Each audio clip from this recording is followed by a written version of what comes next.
Ada satu tren perkembangan regulasi terbaru dalam konteks pengembangan kawasan Batam, Bintan, Karimun, dan Tanjung Pinang sebagai kawasan perdagangan bebas dan kawasan pelabuhan bebas. Perpresnya baru muncul di Januari 2024 kemarin.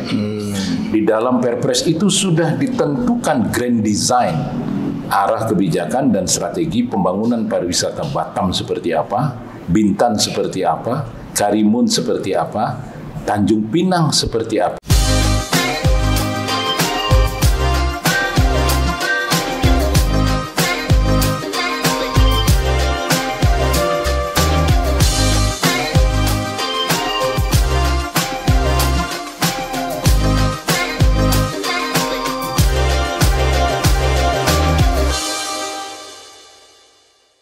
Saudara, ternyata yang diingat orang ketika bepergian jauh dari rumah bukan pemandangan yang indah, tapi toilet.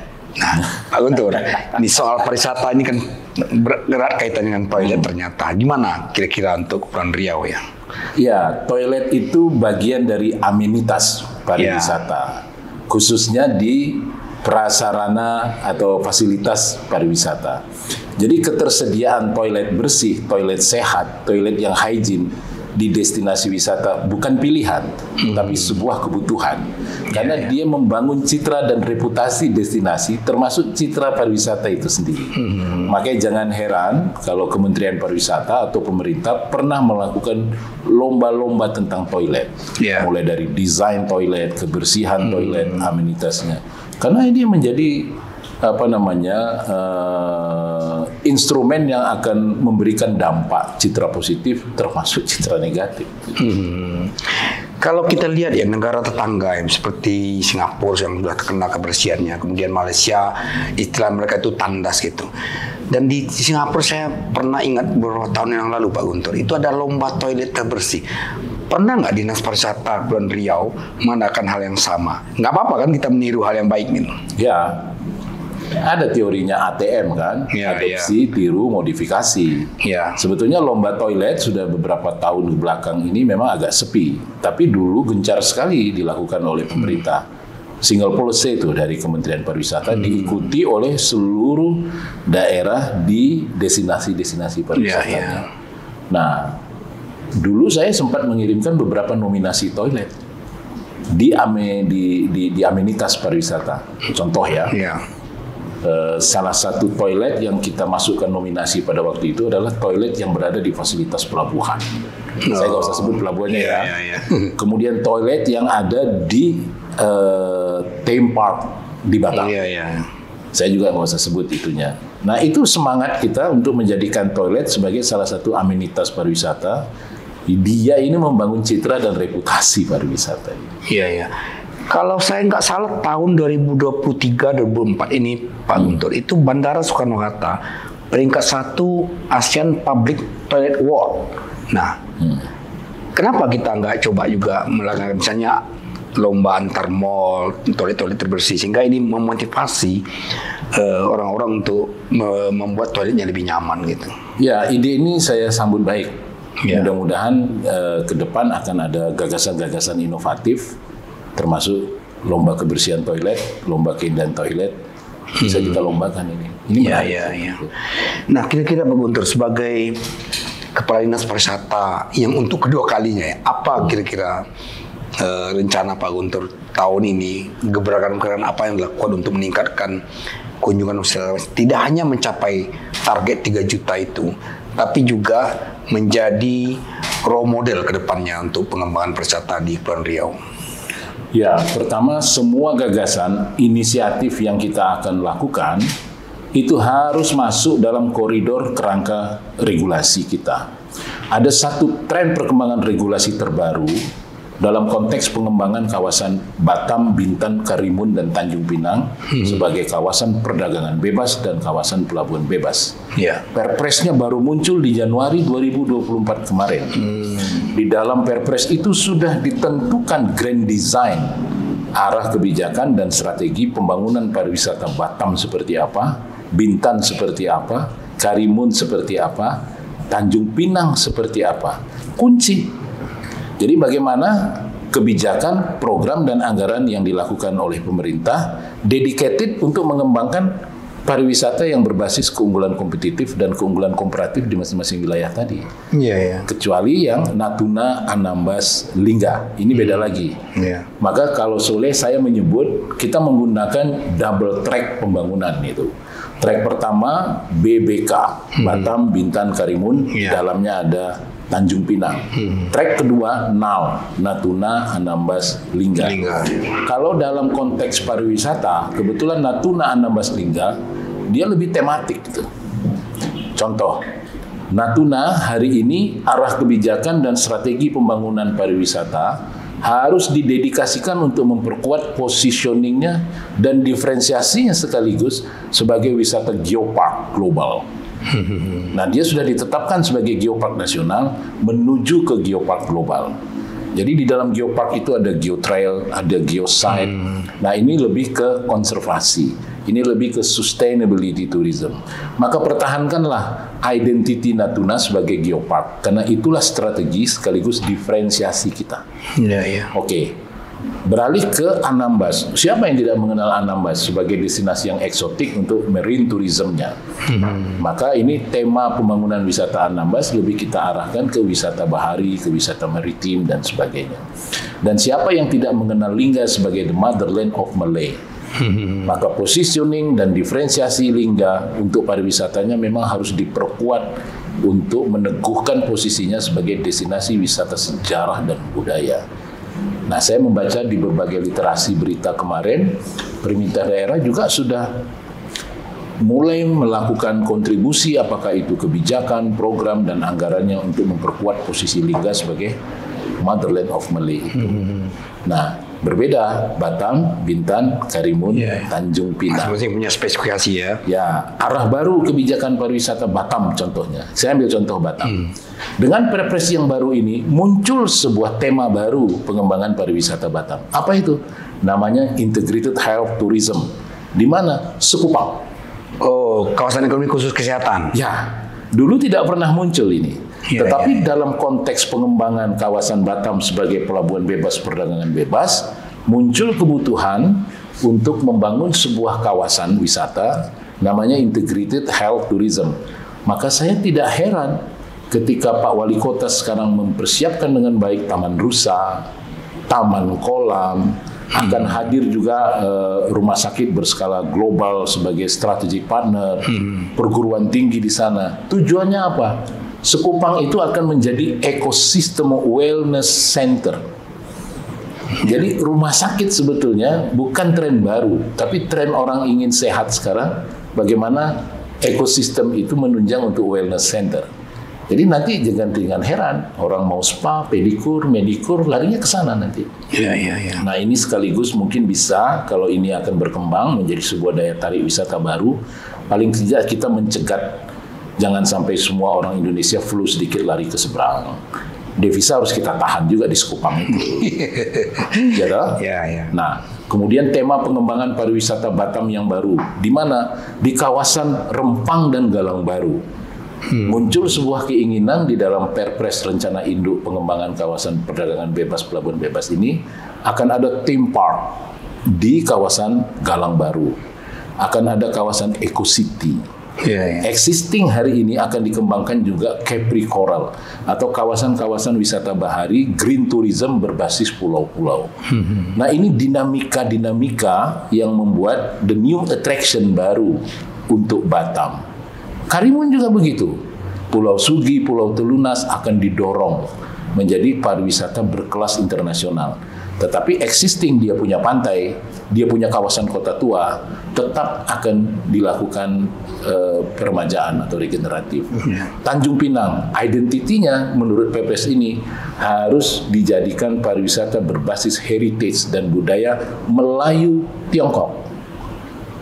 Maka saya tidak heran kalau Pak Gubernur ingin menata Pulau Penyengat. Pak Gubernur menata Kota Lama.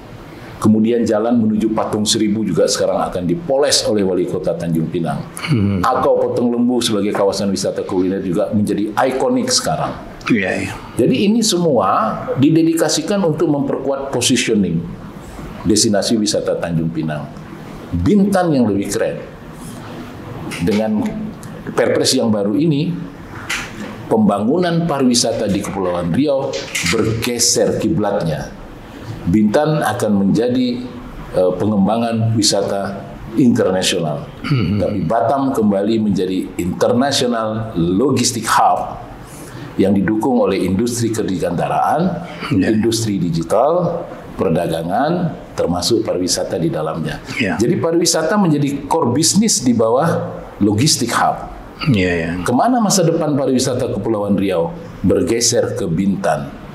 Tanda-tanda atau kode alamnya apa ini? Kalau seandainya nanti realisasi pembangunan jembatan Batam Bintan bisa diwujudkan, maka tren pengembangan pariwisata di kawasan perdagangan bebas, pelabuhan bebas ini nanti kiblatnya lari ke Bintan, ekspansi dia.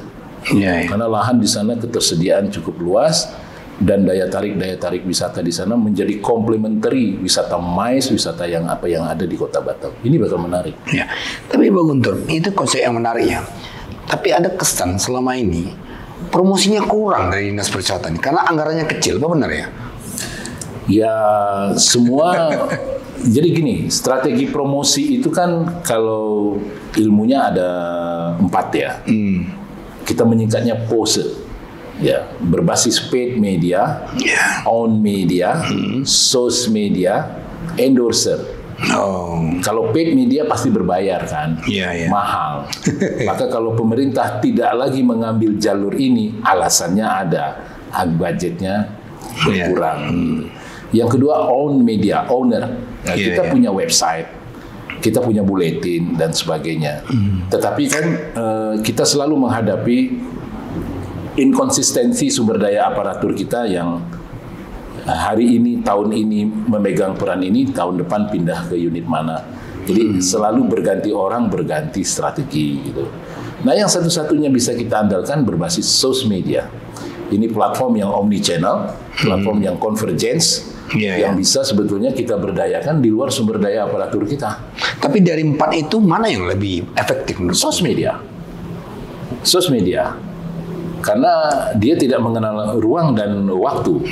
Anytime, anywhere, any device. Nah, tinggal kita sekarang ini saya sedang berpikir mengaktifasi media sosial sebagai sarana promosi kita yang lebih powerful dan lebih impactful.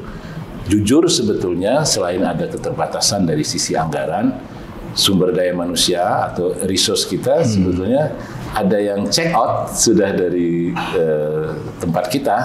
Jadi kita akan mapping kembali resources yang mungkin kalau seandainya resource di dalam kita kurang, saya sedang berpikir akan menerapkan shadow management. Jadi profesional kita cangkokkan ke dalam. Tapi ujungnya kan tetap aja financial kita kan harus mendukung untuk itu. Nah, ini mungkin terakhir Bang Guntur. Bagaimana kolaborasi antara provinsi dengan Otorita Batam yang di situ juga ada Batam BTPB, Batam Tourist Promotion Board. Itu satu. Yang kedua, kenapa otorita yang sebenarnya tugasnya juga ada 4 core bisnisnya adalah misalnya industri, perdagangan, alih kapal dan pariwisata. Gitu. Kenapa tidak ada setingkat direktur ya di BP Batam? Menurut Guntur seperti apa dia? Ya dulu sebelum ada pemerintah Kota Batam sebagai daerah otonom, kelembagaan Badan Otorita Batam di zaman itu memang memiliki pejabat struktural tapi tidak setingkat direktur, setingkat eselon 4 kalau saya tidak salah, kasubdit yang membidangi otorita. Tapi ketika hadir pemerintah kota, maka sudah urusan pariwisata ini kan menjadi urusan pemerintah daerah yang bersifat pilihan non pelayanan dasar. Nah, kalau seandainya BP Batam hari ini masih memiliki core bisnis untuk pengembangan pariwisata, ingin meletakkan dari sisi kelembagaannya ada struktur yang menangani itu harus memenuhi kajian dari sana dan disetujui oleh RB. Tapi ada pemerintah daerah yang sudah pernah dari sisi kelembagaan. Yang kedua, pertanyaan inti yang pertama tadi, membangun kolaborasi. Itu kata kunci sebetulnya kalau pembangunan RB. Jadi istilah di dalam undang-undang kita tidak ada pembangunan pariwisata, yang ada penyelenggaraan kepariwisataan.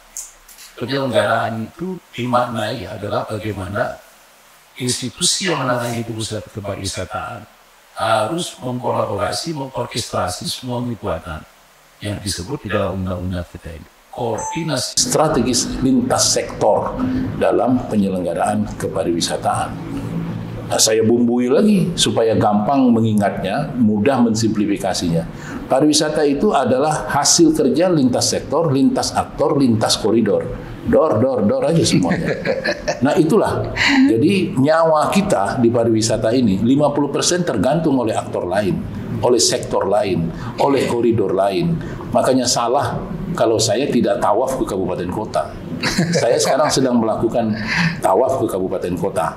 Saya start dari Tanjung Pinang untuk membangun kolaborasi itu. Membangun kolaborasi. Kalau kita ini nggak bisa sendiri, Pak Sokrat. Nyawa kita, kekuatan kita ada di tangan orang. Soal keimigrasian, bukan kami yang punya kewenangan. Soal transportasi, ada Kemenhub di situ. Soal karantina, soal biaya peredaran barang masuk dan sebagainya, ada bea cukai di situ. Ini stakeholder yang menjadi strategic partner yang tetap menjadi kawan dekat kami setiap waktu. Pemerintah daerah, dia berkontribusi terhadap kebijakan, dia berkontribusi terhadap program, dia berkontribusi terhadap kegiatan. Jadi semua memang harus kami orkestrasi. Capek memang, tapi asik kan? Kami sudah menggelar Tanjung Pinang Tourism Forum beberapa waktu lalu. Ini adalah forum koordinasi strategis lintas sektor di Tanjung Pinang. Insya Allah 28 nanti akan ada Bintan Tourism Forum lagi. Semua stakeholder Bintan berkumpul membicarakan bagaimana pariwisata kita ke depan. Bagaimana cara meraih target. Selesai Bintan, termasuk keterlibatan masyarakat dengan Pok Darwis itu misalnya. Semua. Selesai dari Bintan kami tawaf ke Karimun. Terakhir Batam dalam konteks koridor BBK. Nah setiap daerah ini pemetaan isunya nggak ada yang sama. Beda-beda. Asiknya di situ. Kira-kira begitu. Begitulah saudara obrolan saya dengan Pak Guntur Sakti. Dan memang tidak mudah mencapai target 3 juta, tapi kita optimis. Ini tantangan yang sangat menarik buat Pak Guntur dan timnya di Dinas Pariwisata. Terima kasih Pak Guntur atas kehadirannya. Sama-sama. Sukses selalu. Siap. Dan ikuti terus Sokrates Talk.